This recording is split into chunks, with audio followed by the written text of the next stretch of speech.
बिस्मिल्लाहिर्रहमानिर्रहीम। Welcome to Shaygan learning forum. आज का हमारा टॉपिक है introduction to nervous system. Nervous system हमारी बॉडी का वो सिस्टम है जो कि कंट्रोलिंग सिस्टम कहलाता है।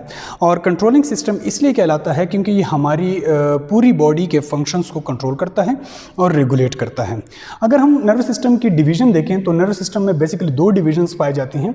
एक है सेंट्रल नर्वस सिस्टम जिसमें ब्रेन और स्पाइनल कार्ड पाया जाता है, और दूसरे सेकंड डिवीजन इस PNS, peripheral nervous system. Peripheral nervous system में कुछ रेशानुमा लंबे लंबे रेशानुमा एलोंगेटेड सेल्स पाए जाते हैं जिनको न्यूरॉन्स कहा जाता है।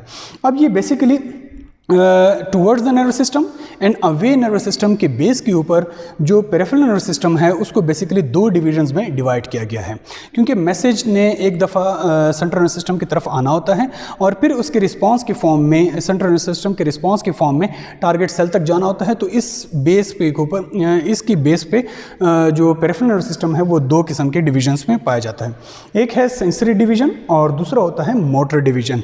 अब होता क्या है कि अगर सपोज़ हमारी बॉडी में किसी भी मसल्स के ऊपर, किसी भी टिश्यू सेल या किसी भी ग्लैंड्स के लेवल के ऊपर कोई एक्टिविटी होती है, कोई एक्टिवेशन होती है, कोई इंसिडेंट होता है, तो उसको सबसे पहले जो न्यूरॉन्स सेंस करते हैं वो कहलाते हैं सेंसरी न्यूरॉन्स, जिनको बेसिकली एफरेंट न्यूरॉन भी कहा जाता है।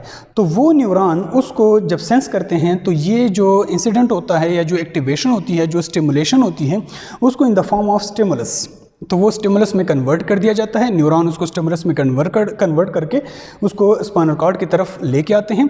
स्पाइनल कॉर्ड में इस in the form of stimulus कुछ एंडोजेनस केमिकल की मदद से, न्यूरोट्रांसमीटर्स की मदद से उसको स्पाइनल कॉर्ड में डिलीवर किया जाता है। यहाँ से वो मैसेज या जो इम्पल्स है वो स्पाइनल कॉर्ड से होता हुआ ब्रेन में जाता है, और ब्रेन में इसमें मौजूद कुछ न्यूक्लियस होते हैं जिनको कहा जाता है कलेक्शन ऑफ न्यूरॉन्स। जहाँ ब्रेन में अगर कलेक्शन ऑफ न्यूरॉन्स होंगे तो उसको न्यूक्लियस कहा जाता है, और यहाँ पर बेसिकली इंटर न्यूरॉन्स पाए जाते हैं। यहाँ पर ब्रेन में इस मैसेज को इंटरप्रेट किया जाता है और दोबारा से उसका एक रिस्पांस बनाया जाता है। तो वो रिस्पांस जब बन जाता है तो वो मैसेज या रिस्पांस ब्रेन से स्पाइनल कॉर्ड में आता है, और स्पाइनल कॉर्ड से यहाँ पर उस टारगेट सेल या टिश्यू या ग्लैंड की तरफ जो है वो डिलीवर किया जाता है with the help of elongated cells या लंबे लंबे रेशे जिनको न्यूरॉन्स कहा जाता है। अब जो यहाँ पर जब ब्रेन रिस्पांस करेगा, रेगुलेशन का प्रोसेस करेगा, कंट्रोलिंग प्रोसेस करेगा, तो वहाँ पर बेसिकली पीएनएस के दो सिस्टम इन्वॉल्व हो जाते हैं, जो कि बेसिकली मोटर डिवीजन्स के दो सिस्टम इन्वॉल्व होते हैं।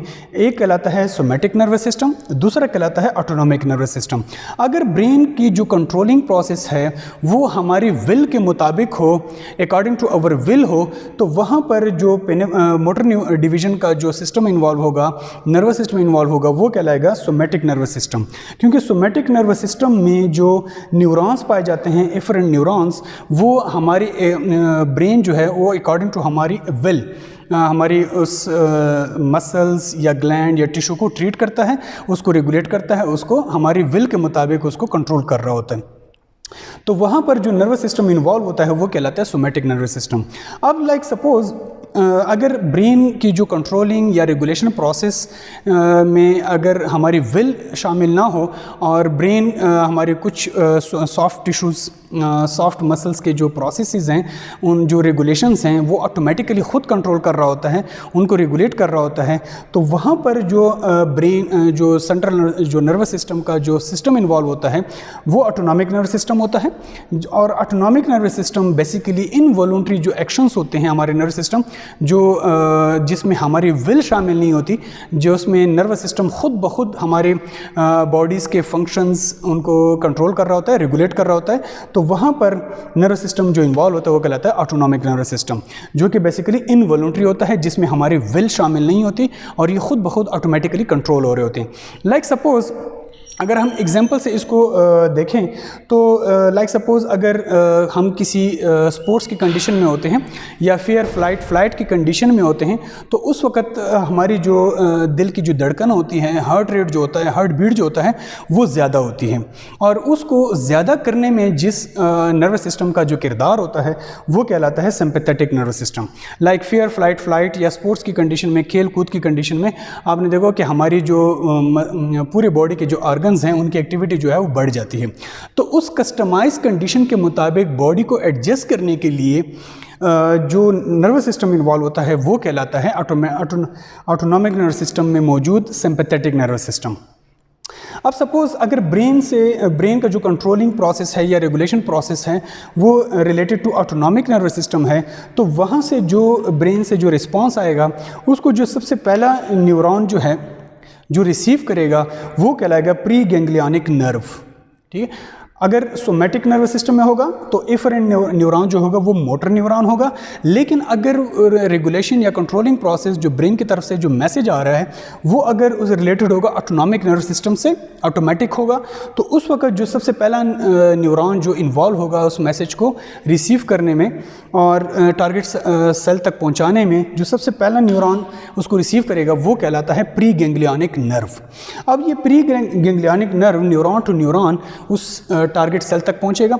लेकिन जहां पर पेरिफेरल नर्वस सिस्टम में अगर a group of collection of या ग्रुप ऑफ जो गैंग्लियनिक नर्व अगर आपस में मिलते हैं, कलेक्शन बनाते हैं, ग्रुप बनाते हैं, तो वो क्या कहलाता है गैंग्लियन। जिस तरह के सेंट्रल नर्वस सिस्टम में अगर ग्रुप ऑफ सेल्स या कलेक्शन ऑफ न्यूरॉन होता है तो उसको न्यूक्लियस कहा जाता है, न्यूक्लियाई कहा जाता है।